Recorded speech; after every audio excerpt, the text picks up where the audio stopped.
What's up everyone and welcome back to Switchcraft.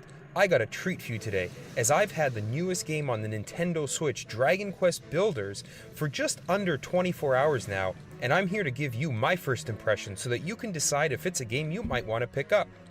Before we get started, I ask you to consider subscribing if you like what you hear and see, and hit that little bell down below so that you can get notified whenever I come out with the newest content. Now that that's out of the way, let's dive into some details, experiences, and impressions from my first few hours with Dragon Quest Builders, the game that on the surface looks like a polished version of Minecraft.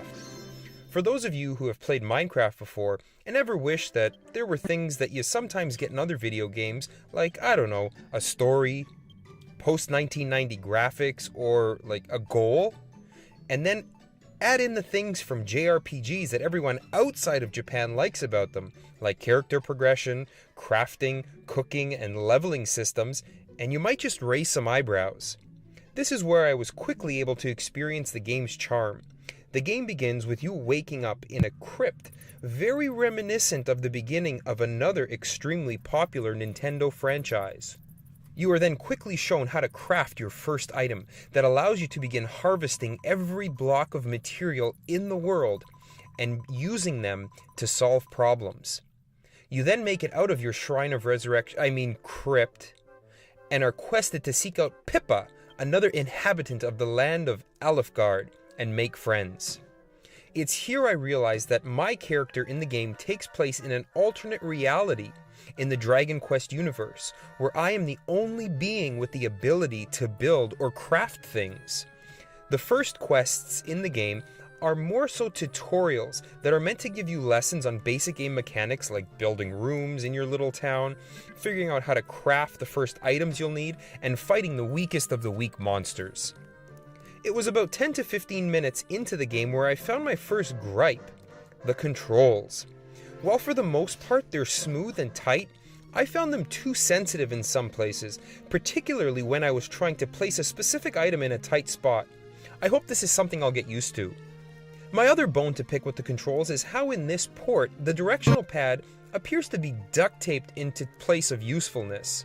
It's almost like Nintendo at the last minute said, find a way to use this in the game, making the left analog stick useless at times, and other times it just plain gets in the way.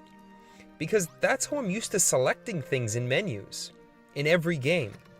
Ever. Alright, enough of the nitpicking. Let me talk about the things that this game has done right so far.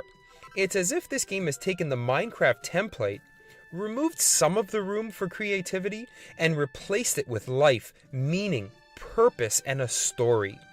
It also does away with the 1990s graphics, and instead easily makes it look like it was made for today's day and age.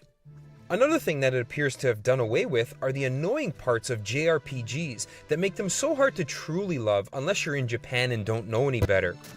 Instead of annoying emoticons popping up above people's heads, they've been replaced with just the right amount of meaningful text in cutscenes that are just long enough to give you context, and a progression system that only sees me get stronger as I build more features in my little town and level up my actual little city instead of myself, my character.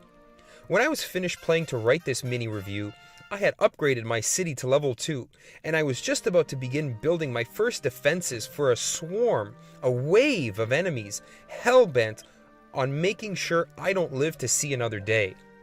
Already I feel as if I have a Minecraft game with a bit of the freedom I was given in Breath of the Wild, and the satisfaction I felt playing any number of tower defense games and progressing through them.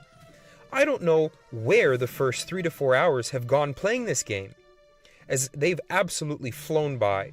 I can tell that this game is going to be an absolute time vampire, and I'm prepared to make that investment as long as Dragon Quest Builders keeps expanding and progressing at a pace that keeps me interested.